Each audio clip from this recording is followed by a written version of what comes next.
So this guy here, we have Earl L. Buddy Carter. He prefers to go by Buddy, so if you look him up, it's going to be Buddy Carter. But for whatever reason, on Congress.gov, he has his first name, middle initial, and then his nickname Buddy in quotation marks.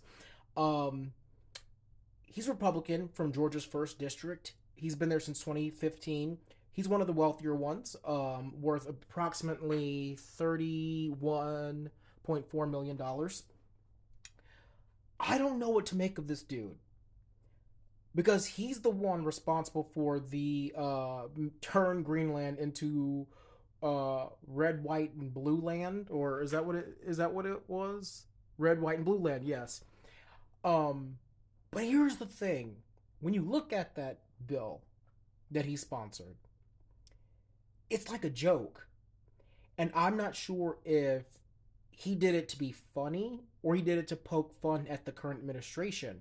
Because if you go and you look at some of the other things that he's proposed, even though I get it, he's a Republican, it's not, some of the things that he's proposing aren't bad. Now, he is in healthcare. He's on a subcommittee for healthcare. And when I looked at a lot of the bills, I was expecting to see a shit ton as far as healthcare, but they're not as many as I was expecting. And some of them, they were never going to. He just wrote them just to write them, and it was clear some of them they were never going to gain traction. The point is to get part of them roped into other bills, bigger bills.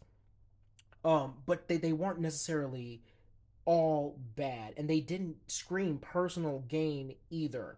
And so I'm over here kind of at a loss because some of the other things that he's done, like HR 261, the Undersea Cable Protection Act of 2025.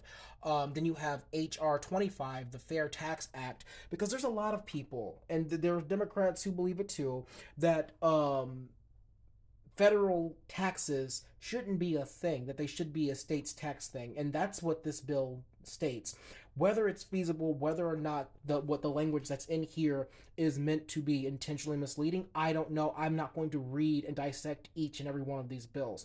But what I've seen is that it makes sense on the surface. However, I will say that just because it appears to be fair and nonpartisan, or bipartisan, I should say, doesn't mean that it is. And so he also has HR 10180 to amend the National Marine Sanctuary Act and prohibit requiring an authorization for installation, operation, maintenance, repair, or recovery of undersea fiber optics. And so there are things about the ocean because again his district is right off the coast. A lot of companies do business there. Is he getting paid to do these things? There's also another one uh, about whales. Yes, HR 8704 to require the Secretary of Commerce to establish a grant program to foster enhanced coexist between ocean users and North Atlantic right whales. So I do believe he is getting his palm greased by companies that need to use the ocean to get their work done. But at the same time, having federal grants to make sure that these companies can do it without causing issues to their territory, and then creating bills to make sure there are other sanctuaries being built, whether or not those sanctuaries are good as far as the habitats that the creatures currently had, or something like that, I don't know. But the fact that he is doing one thing and then making sure there's an equal, on paper at least, an equal action to it, that is not a bad thing for me. This is the first Republican that I've seen, who is a multimillionaire, by the way, that all of his legislation doesn't appear to be biased. So when I look at what he or how he's made his money, if I go over here, most of it's in hedge funds and mutual funds. And so, and he's also a pharmacist who has, medical businesses and things like that. He still has his pharmacist license, and so I don't know. I'm not going to say that this is a bad person, but I need y'all to let me know because when I looked up the controversies, of course the red, white, and blue thing came up. But let me see his stances on Trump. Maybe that will clear up anything that I am not understanding. Hold on. And that's all it took. All I had to do was type up in Google Earl Buddy Carter views on Trump, and everything that I was on the fence about, no longer. Yeah, this guy's a grifter. He is. It's all a bunch of BS. So even though he's introducing bills and then introducing counter bills to offset the destruction that those first bills he's made or proposed, that's the thing.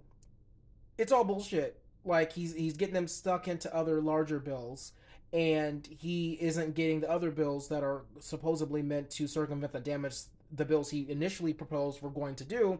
And then he is pro Trump, pro the extension of the TCJA, the Tax Cuts and Jobs Act of Jesus Christ. Yeah, no, this guy's bad news. Multimillionaire that is pretending to play fair, pretending to be nice, while also getting his palms greased by companies. Yeah, no, let's go ahead. He pulled a good one. You know, if I hadn't bothered to look up this last piece to make sure who this guy was, I never would have found it. He's making sure to keep out of the news as far as like other things, but when it comes to the endorsements of Trump, when it comes to all that stuff, and you type that shit in, yeah, it comes up front and center. So yeah, no, he needs to go. Vote him out, Georgia. You know what to do.